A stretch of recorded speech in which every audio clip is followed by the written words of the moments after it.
Hay un momento en que las personas que antes te necesitaban empiezan a incomodarse contigo.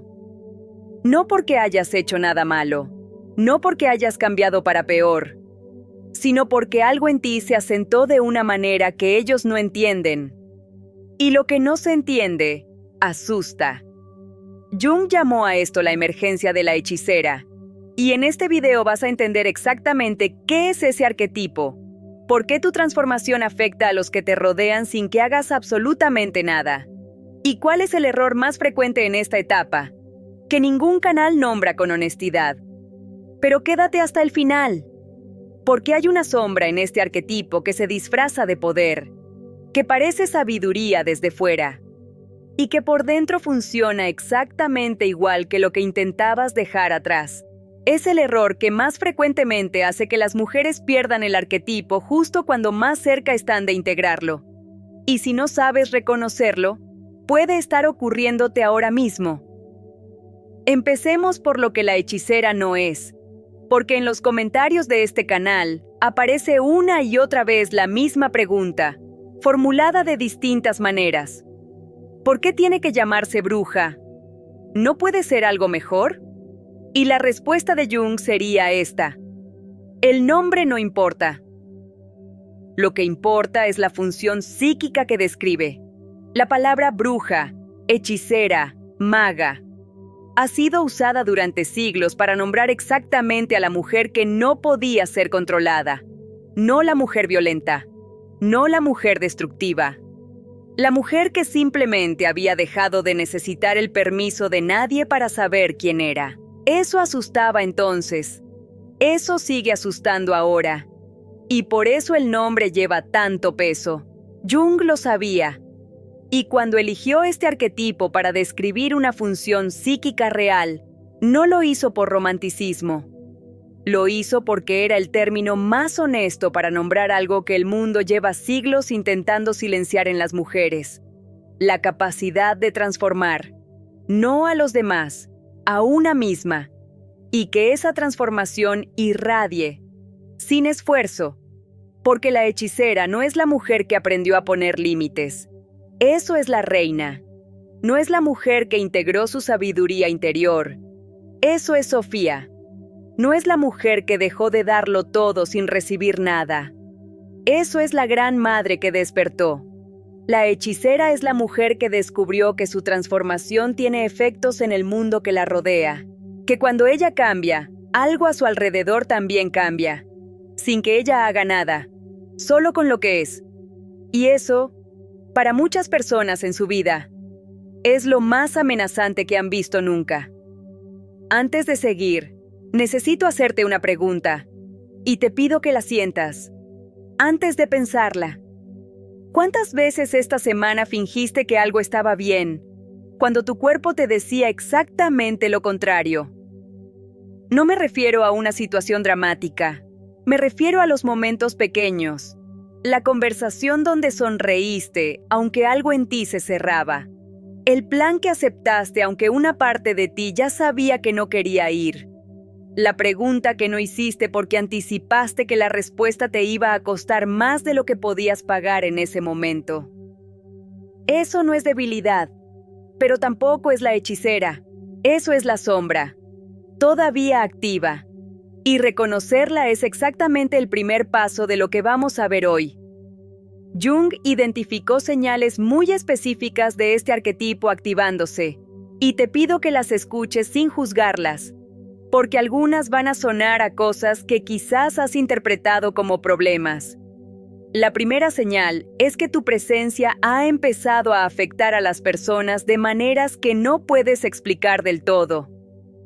Entras a una habitación y el ambiente cambia, no porque digas nada, no porque hagas nada distinto, sino porque algo en lo que proyectas ha cambiado de naturaleza.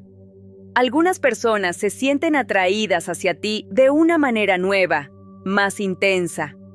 Otras se incomodan sin razón aparente, como si tu sola presencia les mostrara algo que prefieren no ver. Eso no es imaginación tuya, es lo que Jung llamaba el efecto de campo del arquetipo activado. La psique que ha integrado suficiente de su propia sombra empieza a funcionar como un espejo para las psiques que todavía no lo han hecho. Y los espejos, cuando muestran algo que no queremos ver, producen exactamente esa incomodidad. La segunda señal es que tu intuición se ha vuelto incómoda de ignorar. No es que tengas corazonadas, es que sabes cosas sobre las personas y las situaciones antes de tener los datos para saberlas. Y cada vez que has ignorado ese saber, lo has pagado. Y cada vez que lo has seguido, aunque no tuvieras ninguna lógica que lo respaldara, algo en ti se ha asentado de una manera que no tiene explicación racional. Jung llamó a esto la función trascendente, la capacidad de la psique de acceder a información que va más allá de lo que el ego consciente puede procesar, y observó que esta función se activa con especial intensidad en las mujeres que han atravesado un proceso de individuación real, como si el inconsciente, una vez integrado, se volviera un aliado activo en lugar de un territorio desconocido. ¿Recuerdas la primera vez que seguiste esa voz aunque no podías justificarla? ¿Cómo salió? Déjalo en los comentarios, porque hay algo en leer las experiencias de otras mujeres que atraviesan lo mismo, que hace que el proceso se asiente de una manera diferente a simplemente escucharlo. La tercera señal, y esta es quizás la más difícil de aceptar, es que has perdido la capacidad de fingir que algo está bien cuando no lo está, no porque hayas decidido ser más honesta, sino porque tu cuerpo ya no te deja. Antes podías estar en una situación que te drenaba y funcionar de todas formas. Ahora no. Tu energía se retira sola. Tu presencia se ausenta, aunque tu cuerpo esté ahí. Y las personas lo notan, aunque no puedan nombrarlo. Esto no es frialdad. Es lo que Jung llamaba la economía del self.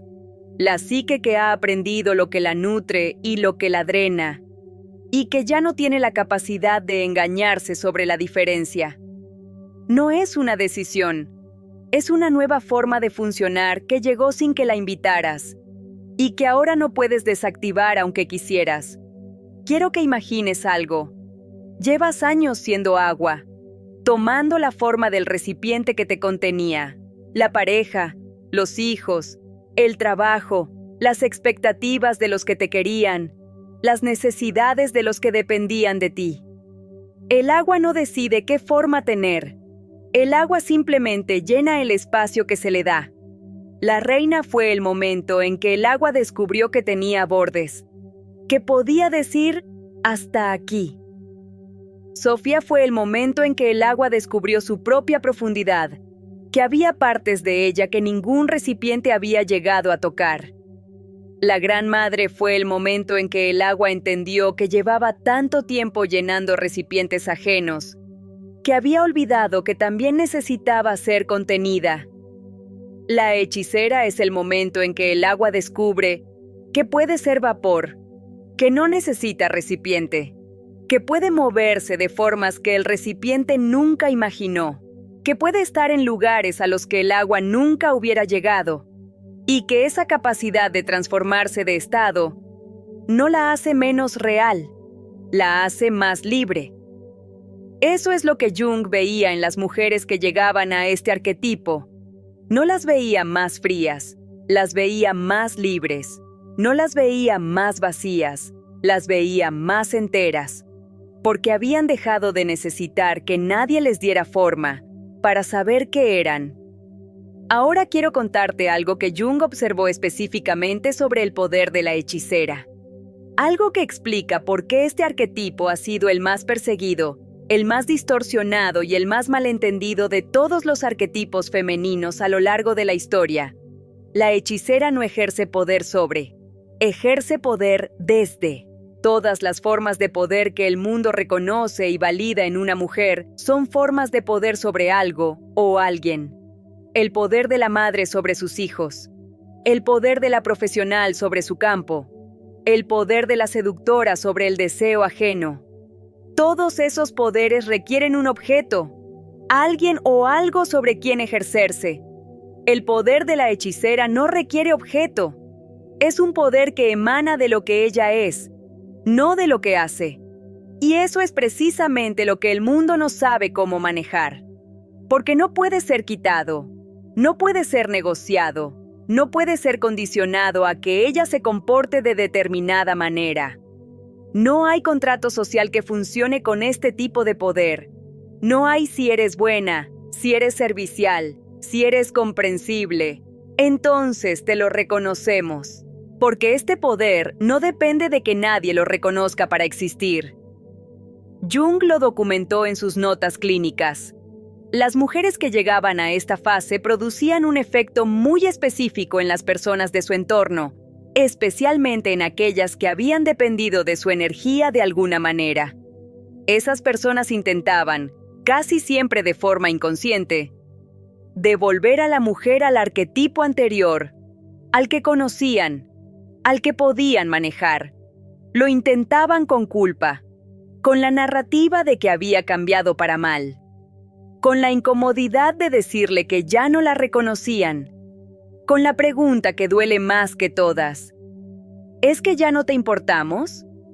Y la mujer que no entendía lo que le estaba ocurriendo, que no tenía un mapa para leer esa resistencia, frecuentemente cedía, volvía a ser manejable, volvía a ser predecible, y perdía el arquetipo, no de golpe, poco a poco, hasta que un día se daba cuenta de que había vuelto al principio, sin saber exactamente cómo. ¿Hay alguien en tu vida que haya intentado devolverte a quien eras? No con agresividad necesariamente, a veces con amor, con la frase de «es que ya no te reconozco», dicha con una ternura que hace que la culpa duela más que cualquier crítica directa. Si existe, quiero que sepas que Jung lo documentó. No es casualidad. No es que algo esté mal en ti ni en ellos. Es el proceso exacto que ocurre cuando una mujer activa este arquetipo. Y las personas de su entorno sienten el cambio de campo sin tener palabras para nombrarlo. Voy a hacer una pausa rápida, porque hemos cubierto mucho terreno y quiero asegurarme de que todo esto tiene el peso que merece antes de entrar en la parte más importante. Primero, la hechicera no es un arquetipo que eliges. Es uno que emerge cuando el proceso de individuación ha llegado a un punto de no retorno. No puedes forzarlo. Solo puedes reconocerlo cuando llega. Segundo, su poder no se ejerce sobre los demás. Se ejerce desde lo que eres. Y eso lo hace inmanejable para las personas que estaban acostumbradas a relacionarse con la versión anterior de ti. Tercero, la resistencia de tu entorno no es una señal de que algo está mal. Es exactamente la confirmación de que el cambio es real. Si nada a tu alrededor reacciona con resistencia, probablemente no estás cambiando lo suficiente como para que importe. Ahora viene lo más importante. La parte que prometí al principio, y que la mayoría de los canales que hablan de este arquetipo nunca mencionan con honestidad. Jung era muy preciso en esto. Cada arquetipo tiene una cara luminosa y una cara oscura, y la sombra de la hechicera es especialmente sutil, porque se disfraza de poder cuando en realidad es su perversión. La sombra de la hechicera es el uso inconsciente de la influencia. Cuando una mujer ha activado este arquetipo, pero no ha integrado completamente su sombra, su capacidad de afectar a las personas, de cambiar atmósferas, de leer lo que no se dice, puede empezar a usarse de maneras que no reconoce como manipulación. Porque no parecen manipulación, parecen intuición, parecen sabiduría, parecen saber lo que los demás necesitan mejor que ellos mismos. Jung lo llamó la inflación de la hechicera, el momento en que la mujer pasa de ser un canal para la transformación a creer que ella es la transformación. El momento en que su capacidad de ver lo que otros no ven se convierte en una forma de control disfrazada de guía. Se manifiesta de maneras muy concretas. En la relación donde siempre eres tú quien sabe lo que la otra persona necesita, aunque ella no lo haya pedido. En la amistad donde tu papel es ver la verdad que las demás no pueden ver. En la dinámica familiar donde tu energía lo organiza todo, aunque nadie te lo haya asignado.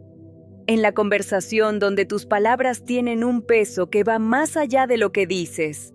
Y donde una parte de ti sabe que eso ocurre. Todo eso puede venir de un lugar genuino, de una capacidad real. Pero cuando se ejerce sin conciencia, sin el consentimiento implícito del otro, se convierte en exactamente lo que la hechicera rechaza en los demás: una forma de control. La hechicera integrada sabe cuándo ejercer su visión y cuándo sostenerla en silencio. Sabe la diferencia entre ver la verdad de alguien y decidir que esa persona necesita que tú se la muestres. Sabe que su poder de afectar es real y que exactamente por eso requiere una responsabilidad que las otras etapas no exigían. Puedes reconocer en ti momentos en que tu capacidad de ver a los demás se ha convertido en una forma de dirigirlos. Aunque lo hayas hecho con la mejor intención del mundo, no es un reproche. Es el mapa más preciso que existe para saber en qué punto de la integración estás. Y tener ese mapa es exactamente lo que separa a las mujeres que completan el proceso, de las que se quedan circulando en una versión poderosa pero incompleta de él. Y ahora quiero dejarte con lo que Jung describió sobre la hechicera completamente integrada, porque creo que es la descripción más honesta de lo que llevas buscando, sin saber exactamente cómo se llama.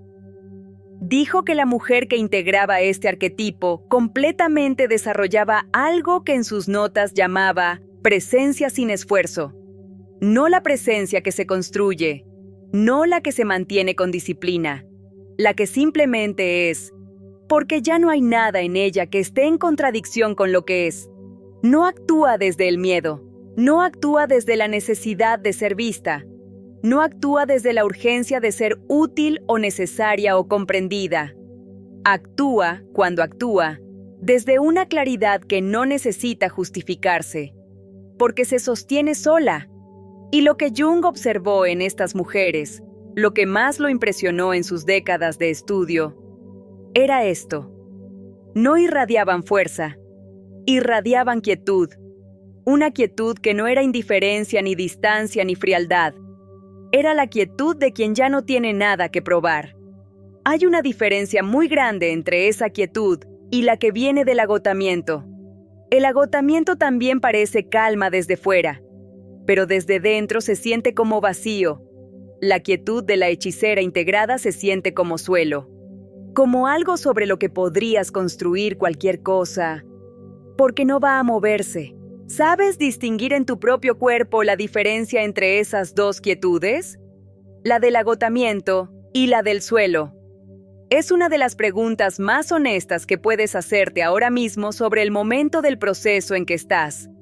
Y si la respuesta te genera algo, escríbelo en los comentarios. Porque a veces escribirlo es la primera vez que te lo dices de verdad. Esa quietud es la hechicera en su forma más completa. No la que transforma a los demás, la que se ha transformado tan completamente a sí misma, que su mera presencia recuerda a las que la rodean que la transformación es posible, no como modelo, como espejo. Antes de cerrar, quiero abrirte algo que tiene que ver directamente con lo que viene ahora. Jung observó que la hechicera no aparece en cualquier momento de la vida. Aparece específicamente, con toda su fuerza, en la segunda mitad, después de los 40, después de los 50, después de que la mujer ha tenido suficiente experiencia de sí misma como para que la transformación no sea un accidente, sino una elección. En la primera mitad de la vida, la energía psíquica está orientada hacia afuera. Construir, establecerse, dar, sostener. Los arquetipos que dominan esa primera mitad son los que hemos visto en esta serie. La gran madre, la reina en sus primeras fases, la mujer que se define por lo que crea y lo que cuida. En la segunda mitad, si el proceso se vive conscientemente, esa energía empieza a girar. Y la hechicera es el arquetipo de ese giro. no más joven, más real, no más dócil, más entera, no más disponible para todos, más disponible para lo que importa. En el próximo video vamos a entrar en ese territorio. El mapa completo de la segunda mitad de la vida según Jung, específicamente para las mujeres que llegan a esa etapa con todos estos arquetipos integrados. Lo que Jung observó sobre lo que ocurre entonces es de las cosas más liberadoras que puedes escuchar. Porque lo que encontró no fue declive, encontró algo que ninguna cultura occidental te ha enseñado a esperar. Suscríbete si no quieres que el algoritmo te lo esconda.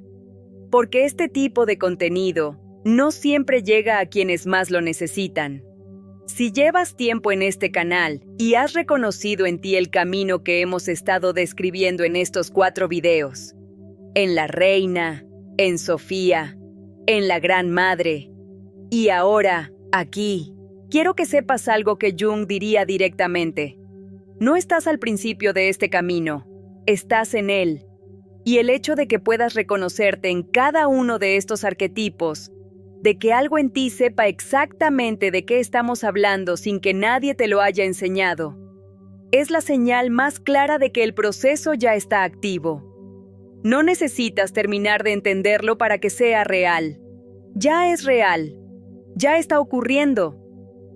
Lo que estos videos hacen, lo único que hacen, es darte palabras para lo que ya vives. Y a veces tener palabras para algo que llevabas años sintiendo sin poder nombrarlo, es exactamente lo que necesitabas para dejar de dudarlo. En los comentarios de los videos anteriores de esta serie, hay mujeres que escribieron algo que se me quedó dentro.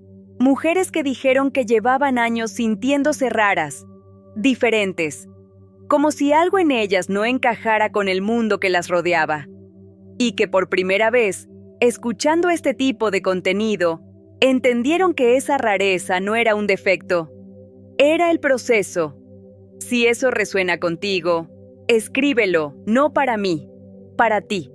Y para las mujeres que lo van a leer y que necesitan saber que no están solas en esta rareza que el mundo no sabe todavía cómo nombrar. Si este video te aportó algo, mándaselo a una mujer que conozcas que esté en algún punto de este camino. No como consejo, como reconocimiento. Porque a veces la cosa más poderosa que puede hacer la hechicera es mostrarle a otra que el camino existe y que tiene nombre. Nos vemos en el próximo.